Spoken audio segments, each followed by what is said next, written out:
الأهلي بيحقق فوز سهل على فريق جورماهيا الكيني بنتيجة 3-0 في مباراة العودة. مباراة كانت سهلة جدا على النادي الأهلي علشان النادي الأهلي يضمن الصعود لدور المجموعات من دوري أبطال أفريقيا بسداسية نظيفة في مرمى فريق جورماهيا الكيني. النادي الأهلي بيحقق أرقام قياسية كبيرة في بطولة دوري أبطال أفريقيا. النادي الأهلي عدى أكتر من 1000 دقيقة بدون ما تسكن شباكه أي هدف في بطولة دوري أبطال أفريقيا. النادي الأهلي دي المباراة رقم 24 للنادي الأهلي اللي ما بيتهزمش فيها في بطولة أفريقيا. أرقام كلها كبيرة بيحققها مارسيل كولر مع النادي الأهلي.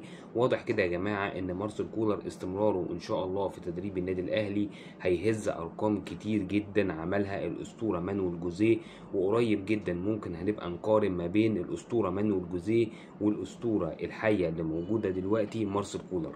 النادي الأهلي ابتدأ المباراة بنفس تشكيل مباراة الذهاب، الشناوي في حراسة المرمى، في قلبين الدفاع ياسر إبراهيم ورامي ربيعة المتألق جدا خلال الفترة اللي فاتت، باك يمين محمد هاني، باك شمال يحيى عطية الله، في وسط الملعب مروان عطية وإمام عاشور وأكرم توفيق، قدامهم حسين الشحات ناحية الشمال، بيرسي تاو ناحية اليمين، ووسام أبو علي مهاجم وحيد. نفس مارسيل كولر اختار انه ما يريحش اي حد من العناصر الاساسيه لمباراه الزمالك، اختار انه يلعب المباراه بتشكيله الاساسي اللي غالبا هو ده التشكيل اللي هنشوفه في مباراه الزمالك. في بدايه المباراه يا جماعه يمكن فريق جورماهيا الكيني كان بيلعب واحده واحده، كانت خطوط فريق جورماهيا كلها قريبه من بعض، خط الدفاع وخط الوسط وخط الهجوم، ده خلاه يلعب دفاع متقدم بشكل مبالغ فيه. طبعا لعب دفاع متقدم قدام النادي الاهلي دي خطوره كبيره جدا.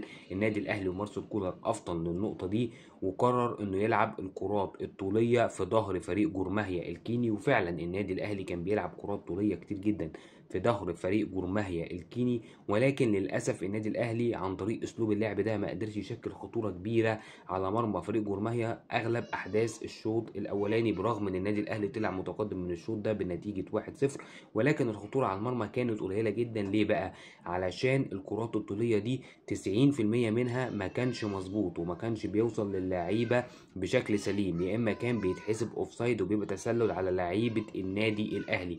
يمكن كرات قليله جدا اللي وصلت منهم، مثلا الكره اللي وصلت ليحيى عطيه اللي وصلت ليحيى عطيه الله ناحيه الشمال ولعبها عرضيه لوسام ابو علي، ولكن للاسف اتحسبت فاول على وسام ابو علي مع حارس مرمى فريق جورماهيا. دي احدى الكرات القليله اللي وصلت من الكرات الطوليه اللي كان بيلعبها النادي الاهلي طول احداث الشوط الاولاني. وبرغم اسلوب اللعب ده الا ان الجون اللي جابه النادي الاهلي ما كانش خالص عن طريق كرة طولية ولا كان عن اختراق، بل بالعكس كان عن كورنر عادي جدا بيتلعب، اتلعبت قصيرة ليحيى عطية الله، ويحيى عطية الله بيلعبها بالمقاس على راس رامي ربيعة اللي بيحطها حطة نموذجية على يمين حارس المرمى وبيسجل الهدف الأول للنادي الأهلي. طبعا احنا كلامنا يا جماعة خلص في رامي ربيعة. رامي ربيعة الفترة اللي فاتت أحد هدافي النادي الأهلي. رامي ربيعة إذا استمر على المستوى ده إن شاء الله بإذن الله بإذن الله يحرز هدف في مباراة السوبر الأفريقي قدام نادي الزمالك. بس أنا عايز أتكلم هنا بقى على مين؟ على يحيى عطية الله وتأثير يحيى عطية الله وعرضيات يحيى عطية الله. يحيى عطية الله يا جماعة إضافة كبيرة جدا جدا جدا للنادي الأهلي. يحيى عطية الله في المباراة الأولانية ما كانش باين قوي، ما كانش ظاهر، كانت لسه أول مباراة مع فريق النادي الأهلي، ولكن النهارده يحيى عطية الله بيقول لكل جماهير النادي الأهلي أنا هبقى الباك الشمال الأساسي للنادي الأهلي.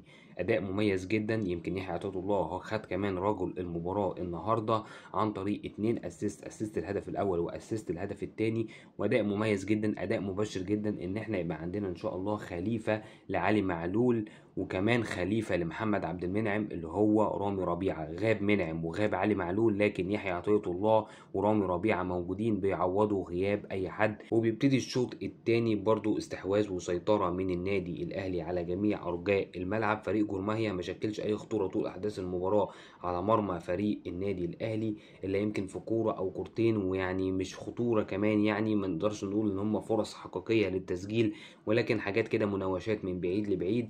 والنادي الاهلي مسيطر زي ما قلت لك على كل احداث المباراه. النادي الاهلي ابتدى الشوط الثاني شويه هادي، مستحوذ، مسيطر، ولكن كان بيلعب بهدوء وبيلعب بثقة كبيرة انه خلاص كده كده ضامن التأهل، ومفيش داعي ان احنا نشد قوي علشان ما نتصابش، ومفيش حد يتصاب قبل مباراة السوبر الافريقي مع نادي الزمالك. لكن واضح ان الريتم ده ما عجبش مارسيل كولر، وواضح ان لعيبة النادي الاهلي ابتدت تعلي رتم اللعب شويه بعد احراز الهدف الثاني. الهدف الثاني يا جماعه فيه تحرك اكتر من ممتاز من اكرم توفيق. اكرم توفيق عمل تحرك ممتاز جدا في وسط الملعب، اللي بيلعب الكرة طوليه، ويحيى عطية الله بيقطع قطعة أكتر من ممتازة لقلب الملعب علشان ياخد الكرة اللي لعبها له أكرم توفيق، وبينفرد بالحارس، والحارس يخرج عشان يقابل يحيى عطية الله اللي بيلعبها بغمزة صغيرة كده لوسام أبو علي علشان يحطها في الشبكة الفاضية.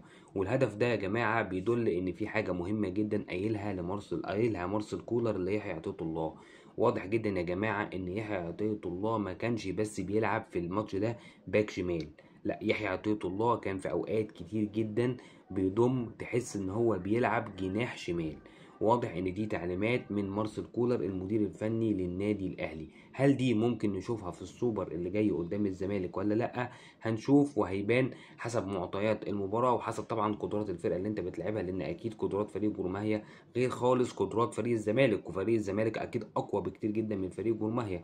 ولكن النهارده يحيى عطية الله كان عنده دورين مركبين، دور الباك الشمال الدور التقليدي بتاعه، الدور الثاني انه كان ساعات بيخش لقلب الملعب وبيلعب كانه وينج شمال. تعال بقى اكلمك بسرعه كده على التغييرات تغييرات تقليديه. كهربا نزل مكان وسام ابو علي في مركز المهاجم، السوليه نزل مكان مروان، وهنا اكرم توفيق هو اللي لعب رقم 6 مكان مروان عطيه، رضا نزل مكان بيرسي تاو في ناحيه اليمين، طاهر محمد طاهر نزل مكان حسين الشحات، وقفشه نزل مكان امام عاشور.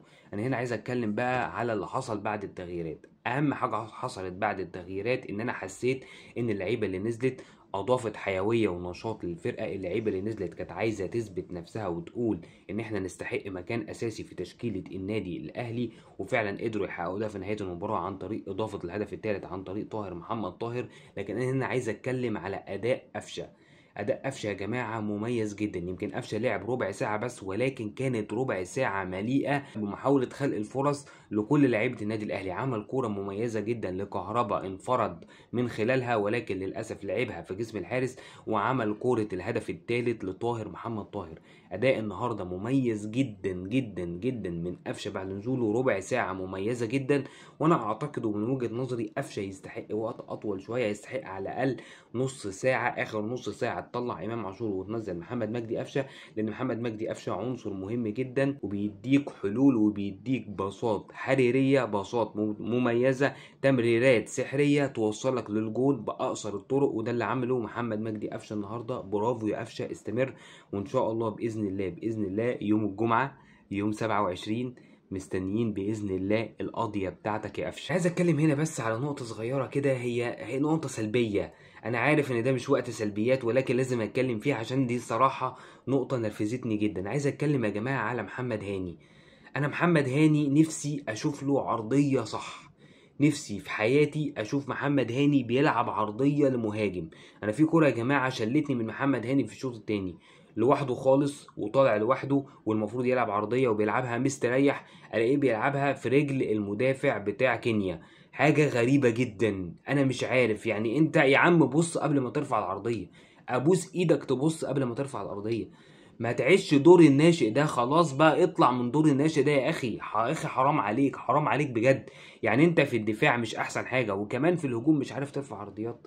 يا عم ارفع عرضيه، يا عم اتعدي من يحيى عطية الله. النهارده يحيى عطية الله عامل 2 اسيست. شفت العرضيه اللي رفعها يحيى عطية الله ولا رامي ربيعه؟ اتعدي منه، حاول تتعلم منه، حاول تشوف العرضيه بتترفع ازاي، حاول تبص حتى قبل ما ترفع العرضيه. والله يا جماعه بجد حاجه صعبه، حاجه صعبه قوي قوي قوي محمد هاني. بس ما اعتقدش ان المباراه فيها اكتر من كده. مباراه سهله على النادي الاهلي، استعداد يعتبر الى حد ما مطمئن قبل مباراه الزمالك. طبعا مباراه الزمالك يا جماعه ملهاش اي مقاييس، ملهاش اي حسابات. ادائك في مباراه النهارده ما يدلش خالص ان انت ممكن تكسب نادي الزمالك او لا، او نسبة مكسبك تعلى على فرقة الزمالك. فنتمنى ان شاء الله النادي الاهلي يوم الجمعة يبقى فايق، النادي الاهلي يوم الجمعة يبقى مركز، مارسيل كولر يكاتشن كويس للمباراة دي، يعوض نتيجة الهزيمة اللي اتهزمها قدام نادي الزمالك مباراة الدور الاول وقدام جوميز مدرب نادي الزمالك. اتمنى لو الحلقة عجبتكم تدعمونا بلايك بشير، مستني اراءكم في الكومنتات على الحلقة. والسلام عليكم ورحمة الله وبركاته. السلام عليكم.